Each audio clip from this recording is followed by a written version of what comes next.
აქვს თუ არა გავლენა ახლო აღმოსავლეთში მიმდინარე ომის ფონზე გაუქმებულ ჯავშნებს სარესტორნო ბიზნესზე. ამ და სხვა თემებზე რამდენიმე წუთში გიყვებით. სამების საკათედრო ტაძარში დღეს და მომდევნო დღეებში ილია მეორეს სამოქალაქო პანაშვიდი მიმდინარეობს. აღნიშნულთან დაკავშირებით ტაძრის მიმდებარედ ავტომობილების და ქვეითების გადაადგილებაზე შეზღუდვები დაწესდა.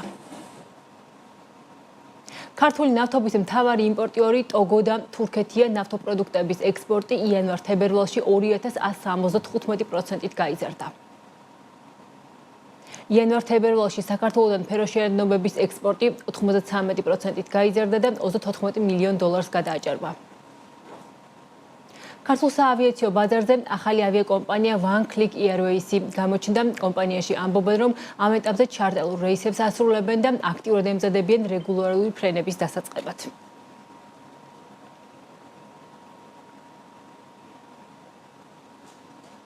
მოგესალმებით, საქმის კურსი პირდაპირ ეთერში ბრუნდება. მე ნუცა შუბაშვილი ვარ და ეკონომიკის და ბიზნესის სიახლეების შესახებ გიყვებით.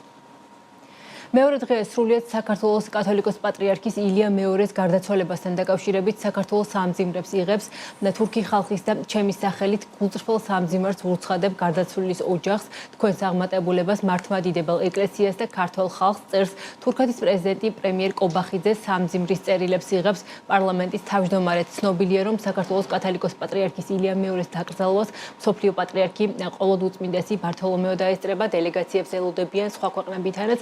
ამას საქართველოს კათოლიკოს პატრიარქის ილია მეორის გარდაცვალებასთან დაკავშირებით სამების საკათედრო ტაძრის მიმდებარე ტერიტორიაზე ავტომობილების მოძრაობა შეზღუდულია. პატრიარქს კვირას 22 მარტს სიონის ტაძარში დაკრძალავენ. დაკრძალვასთან დაკავშირებით 21 და 22 მარტს თბილისის მუნიციპალური ტრანსპორტი, საქალაქთა შორისო ტრანსპორტი და ასევე საქართველოს რკინიგზა მგზავრებს უფასოდ მოემსახურება. საქართველოს რკინიგზა პატრიარქის პანაშვიდზე და დაკრძალვაზე ჩამოსვლის მსურველებისთვის ახალ რეისებსაც ამატებს. 2 აპრილიდან საქართველოს მოქალაქეებს, რომლებიც აკმაყოფილებენ B1, B2 ვიზის მოთხოვნებს დაეკისრებას 5,000-დან 15,000 დოლარამდე ოდენობის დეპოზიტის გადახდა. რეგულაციის დამაზუსტებელ ინფორმაციას საქართველოში ამერიკის შეერთებული შტატების საელჩო ავრცელებს. საელჩოს ცნობით, გასაუბრების დროს საკონსულო ოფიცერი აცნობებს აპლიკანტს, აკმაყოფილებს თუ არა ტურისტული და ბიზნეს ვიზის მოთხოვნებს და მისცემს ინსტრუქციას, თუ როგორ უნდა გადაიხადოს დეპოზიტი. რაც შეეხება კითხვას, უქმდება თუ არა 2 აპრილიდან საქართველოს მოქალაქეებისთვის B1, B2 კატეგორიის 10 წლიანი ვიზების გაცემა. ამ კითხვაზე საელჩოს შემდეგი პასუხი აქვს. სავიზო დეპოზიტის პროგრამის ფარგლებში B1, B2 კატეგორიის ვიზის აპლიკანტები, რომლებიც სავიზო მოთხოვნებს დააკმაყოფილებენ, მიიღებენ 3 თვემდე ხანგრძლივობის ერთჯერად ვიზას. ასევე საელჩო განმარტავს, რომ სავიზო დეპოზიტის მოთხოვნა რეტროაქტიული არ არის და ის არ გავრცელდება უკვე გაცემული მოქმედი B1, B2 კატეგორიის ვიზების მფლობელებზე. ახალი რეგულაციით, რომელიც ძალაში 2 აპრილიდან შედის, საქართველოს იმ 12 ქვეყნის სიაში ხდება, რომელთაც სავიზო დეპოზიტის ვიზა ბონდის პროგრამა დაემატათ. პროგრამის მიზანია იმ პირთა რაოდენობის შემცირება, რომლებიც ამერიკის შეერთებულ შტატებში ვიზის ვადის ამოწურის შემდეგ უკანონოდ რჩებიან. არ არის დაზუსტებული, მოხდება ვიზის ვადების შემცირება თუ ისე 10 წლიანი კატეგორიით და ვადით გაიცემა. ჩვენი მოლოდინია, რომ იმ კატეგორიის ადამიანებისთვის, ვისთვისაც მოკლევადით ან შეზღუდული პირობებით გაიცემოდა ვიზები, სწორედ მათთვის მოხდება ამ დეპოზიტის, ესე ვთქვათ, დაწესება და სწორედ ამ კუთხით ამ ვადიდან გამომდინარე უკვე გაკონტროლდება ამ თანხის ამ დეპოზიტის უკან დაბრუნების პროცესი. ჩვენ მიმდინარე პერიოდში აპრილი-მაისის თვეში საკმაოდ დიდი რაოდენობის აპლიკანტები ყავს და ალბათ უფრო პრაქტიკა გამოაჩენს იმ ყველაფერს თუ როგორ განვითარდება და როგორ დალაგდება პროცესები და იმოქმედებს თუ არა ეს ამავე დროს ვიზის გაცემის პროცედურის ხანგრძლივობაზე. ახლო აღმოსავლეთში მიმდინარე ომი უკვე აისახა საქართველოს ტურიზმზე. ჯავშნების გაუქმება და გადავადება ფიქსირდება, როგორც სტუმართმასპინძლობის სექტორის წარმომადგენლები აცხადებენ. ყველაზე მეტად მიმდინარე მოვლენებმა ზამთრის კურორტები დააზიანა, რადგან მილევადი სეზონის ფონზე ამ შემთხვევაში ჯავშნების გადავადება ნაკლებად ხდება, როგორც ტურიზმის დარგის წარმომადგენლები ამბობენ. გარდა ახლო აღმოსავლეთის ქვეყნებისა ჯავშნების გაუქმება ფიქსირდება აზიის ქვეყნებიდანაც. როგორ აისახება ახლო აღმოსავლეთის ომი უშუალოდ სარესტორნო ბიზნესზე და ფიქსირდება თუ არა კვების ობიექტების დატვირთულობის კლება სტუმართან, რესტორატორთან, რესტორან ჩვენის დამფუძნებელთან გურამ ბაღდოშულთან ერთად ვაგრძელებთ თემაზე საუბარს. მოგესალმებით გურამ, დიდი მადლობა ჩართვისთვის. გამარჯობა, მადლობა დიდი მადლობა რომ ამ საკითხს განვიხილავთ. პირველს ყოვლისა მინდა მივსამძიმრო სრულიად საქართველოს და სრულიად მართლმადიდებელ სამყაროს ესეთი მნიშვნელოვანი პიროვნების დაკარგვა ჩვენი პატრიარქის სამძიმე სიტუაცია არის ახლა შინაგანი განწყობაზე არის ლაპარაკი და სამყაროშიც ესე არის ყველაფერი ერთმანეთს მოაწვა. დიახ, გურამ, როგორც ვისაუბრეთ შესავალში, თავად აი მაგალითად განთავსების ობიექტები, ტურისტული სააგენტოები, სასტუმროები ამბობენ, რომ მიმდინარე ომის ფონზე ჯავშნები აქტიურად გაუქმდა, მათ შორის ზამთრის კურორტებზე, გუდაურში, ასევე თბილისშიც ფიქსირდება ჯავშნების გაუქმება, იქნება ეს ახლო აღმოსავლეთის ქვეყნები თუ ის აზიის ქვეყნები, რომლებიც მაგალითად ტრანზიტად იყენებდნენ ჩვენთან ჩამოსასვლელად ახლო აღმოსავლეთის ქვეყნებს. საინტერესო არის სარესტორნო ბიზნესზე, მათ შორის თქვენი კვების ობიექტებზე რამდენად აისახება ეს ვითარება და არის თუ არა ნაკადის შემცირება მსგავსი ქვეყნებიდან? რა თქმა უნდა, მაგას ახლა ორი აზრი არა აქვს, როცა ახლო სახელმწიფოებში ხდება ასეთი მძიმე ვითარება, როგორც ომი, ბერკეტს უქმნის ნებისმიერ მეზობელ ქვეყანას და ჩვენ ვართ გამონაკლისი ამ შემთხვევაში. რომ ძირითადად სპარსეთის ყურეს ქვეყნები, ყველა ემირები, ემირატების სხვადასხვა სახელმწიფოები, ხო? სამეფოები ძირითადად დატვირთული არის სოფლიოს სხვადასხვა ეროვნების ადამიანებისგან, რომლებიც 12 თვის განმავლობაში სხვადასხვა სეზონში თავის შევებულებაზე მოფრინავდნენ. ფიზიკურად ვიცით, რომ ეს ქვეყნები დაბლოკილი არის, აეროპორტები, ფრენები, ასევე არ არის მარტო ჩინელი, ინდოელი და არაბი ქვეყნები დაბლოკილი, აქ იბლოკება ავტომატურად ევროპის ქვეყნებიდან თუ არიან ადამიანები, რომელიც არ რისკავენ, რომლებსაც ეშინიათ. ჩვეულებრივად მიტინგი რო არის ქვეყანაში, მაგის ეშინიათ წარმოიდგინე და ეხლა აქ რაღაც 1000 რაღაც კილომეტრში, სადაც ბალისტიკური ბომბები დაფრინავენ გიჟივით, თავისთავად აშინებს ხო ადამიანებს და ამცირებს ტურისტულ ნაკადს ქვეყანაში. დარწმუნებული ვარ, რომ სამთხილამურო კურორტები ჩაწვა ამ ვითარებიდან გამომდინარე. ქალაქშიც ვხედავთ, რომ ბევრად ნაკლები უცხოელი მოძრაობს, ჩავთვალეთ ჩრდილო მეზობლების ტურისტს. ან იმათ, ვინც რომლებიც ექსპატები არიან და ჩამოსულები არიან საქართველოში. ასევე ეს ახალი კანონებით ცოტა იმაშვება, რა ქვია, აფრთხობს იმ ხალხს, რომლებიც ჩამოდის და აქ მუშაობს, ან უბრალოდ პერიოდს რაღაც X პერიოდი თავის ცხოვრების სხვადასხვა მიზეზების გამო. ამ ცნობაში რამდენად შეგვიძლია ვისაუბროთ თქვენ რესტორნებზე თუ აისახება დატვირთულობის კლება, როგორც აღნიშნეთ, იქნება ეს ახლო აღმოსავლეთში განვითარებული მოვლენები თუ სხვა მიმართულებები? კი, რა თქმა უნდა, აისახება, ახლა მე ხო არ ვარ გამონაკლისი, არა, ძირითადად უცხოელი ჩემი ტარგეტი ამერიკული შეერთებული შტატების ტურისტი იყო, ბელგია, ჰოლანდია, ანუ ნიდერლანდები, საფრანგეთი, იტალია, მცირე რაოდენობა პორტუგალია, ბრაზილია, ესპანეთი. ეშინიათ ხალხს ჩამოსვლა. ეშინიათ რო არ დაიბლოკონ, ეშინიათ რო რამე არ მოხდეს, ვიციან რომ ისე თუ ასე ამიერკავკასიის ეს ჩვენი სამი რეგიონი, სასონხეთი, აზერბაიჯანი და საქართველო უშუალოდ დაკავშირებული არის ჯეიხანის, თბილისი ბახკო ჯეიხანის მილსადენთან და ნუ ეშინიათ რომ შეიძლება რაღაცა მოხდეს. ამიტომ თბილისის სასტუმროების დატვირთვაც ასევე დაბალი არის და მთაზე უკვე ზედმეტი ელაპარაკი. დარწმუნებული ვარ, რომ გუდაურიც, ბაკურიანიც და გოდერძიც დაზიან და ეკონომიკურ თვალსაზრისით მათი შემოსავალი და მომავალი წელი ცოტა უფრო მძიმე იქნება, იმიტომ რომ წელს ფიზიკურად ის შემოსავალი, რომელიც ფარავს წლიურ ხარჯს, ამ ადამიანებს არ ექნება და ძალიან სამწუხარო არის ეს. მაგრამ ჩვენ პანდემია გამოვიარეთ, გადავრჩით და ვფიქრობ, რომ ახლა მომავალში მშვიდობა იქნება და ყველაფერი დაალაგდება ძალიან სწრაფად. გურამ როგორც ვიცით, მიმდინარე მოვლენების მიღმაც განსაკუთრებით ბოლო 1-2 წლის განმავლობაში ჩვენ ხშირად ვსაუბრობთ, რომ ზოგადად საქართველოში ტურისტების და ტურიზმის გეოგრაფია შეიცვალა და თუ კი ადრე მეტად ვიღებდით და მასპინძლობდით ევროპელ და დასავლეთის ქვეყნებს, უფრო მეტი აქცენტი გაკეთდა ბოლო პერიოდში აზიელ და იგივე ყურის ქვეყნების ტურისტებს. ზოგადად რამდენად შეგვიძლია ვთქვათ, რომ ისევ არის შეცვლილი ტურიზმის გეოგრაფია და ეს როგორ აისახება არესტორნო ბიზნესზე, ასევე უხსმენია მათ შორის ჰორეკა სექტორის წარმომადგენლების განცხადებები, რომ თქო ამ ქვეყნებიდან ჩამოსული ტურისტებისთვის შეიძლება ნაკლებად საინტერესო იყოს ქართული გასტროტურიზმი იქნება, ეს ღვინო თუ ასე შემდეგ. იცით რა არის რაღაცეებში ვეთანხმები, რაღაცეებში ვერ დავეთანხმები. ახლო აღმოსავლეთის და საერთოდ აზიის ნახეთ რა არის ევროპელებისთვის ბჭყალებში ჩვენ ვართ აზიელები, აზიელებისთვის ვართ ჩვენ ევროპელები. ხვდებით აი ამ შუალედში ვიმყოფებით.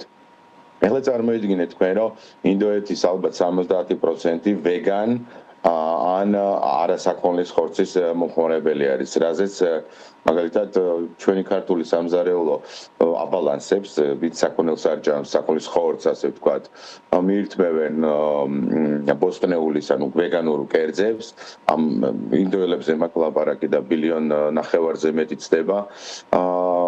მანდედან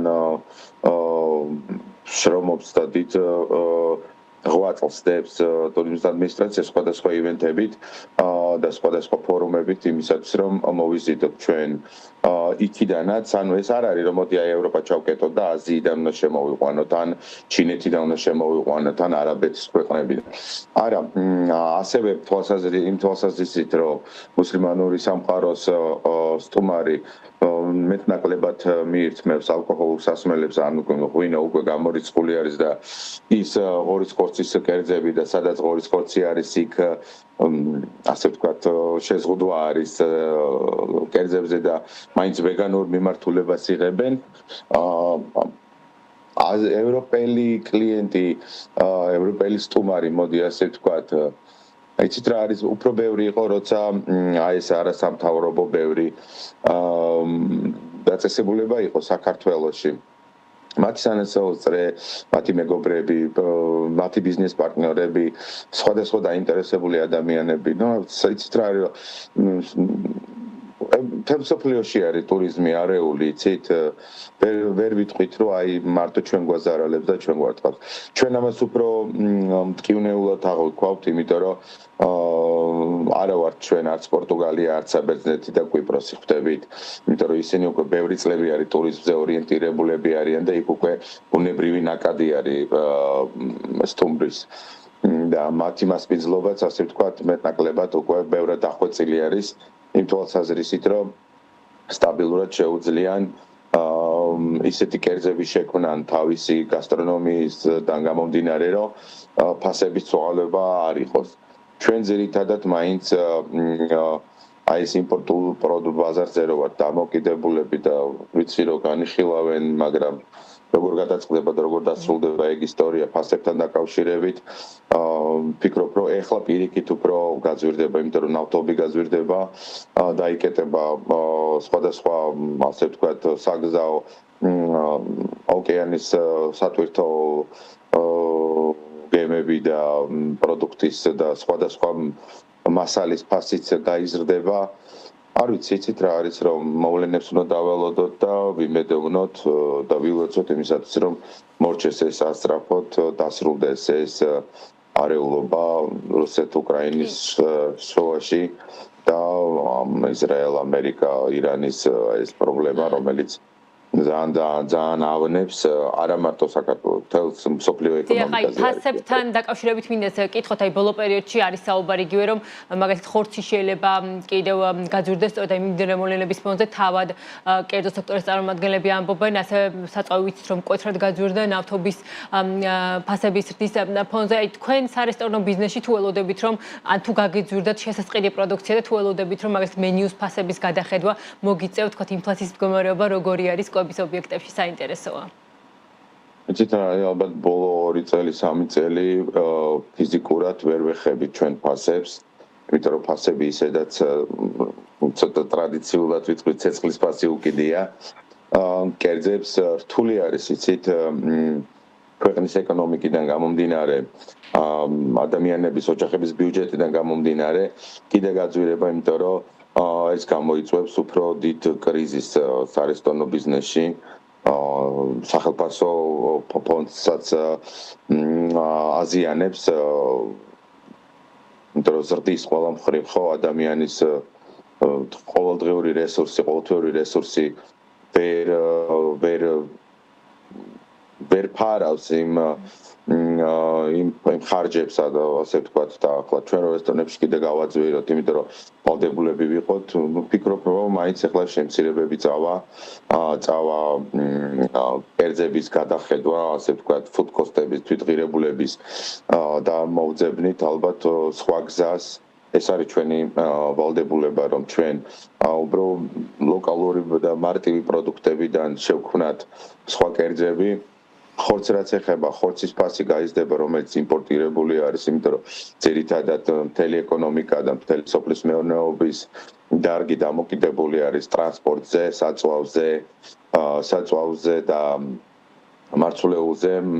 თუ ვერ დაითესა ტრაქტორი თუ დავუშვათ ჰექტარზე ჭირდება, ვთქვათ, 20 ლიტრა დიზელი ძალიან კამ შემთხვევაში თუ რაც არის საწვავი რომ მოიხნას ესეთჯერად ხო არა, იმას იქნება ჭირდება მოხუნა, გერბიციდები, სხვადასხვა პროდუქტების შეტანა, სასუქის შეტანა, გადახურვა კომბაინი, დახურვა, ეს ყველაფერი დამოკიდებული არის, ასე ვთქვათ, ამ სამოძრავებელ დარგზე და თავისთავად გააძვირებს ლოკალურ პროდუქტის, ლოკალურ ხორცის პროდუქტსაც, იმიტომ რომ მოტივვა იქნება თუ მოხუნა მოტესვა იქნება და მისი საკვები, ასე ვთქვათ, გაძვირდება. ან თქვენ ასე ვთქვათ, იმის ფუფუნება არ გაქვთ, რომ გაზარდოთ ფასები და თქვათ რა მექანიზმი იმართოთ ამ შემთხვევაში, რა შეიძლება თქვენი პასუხი იყოს გაძვირებულ პროდუქციაზე?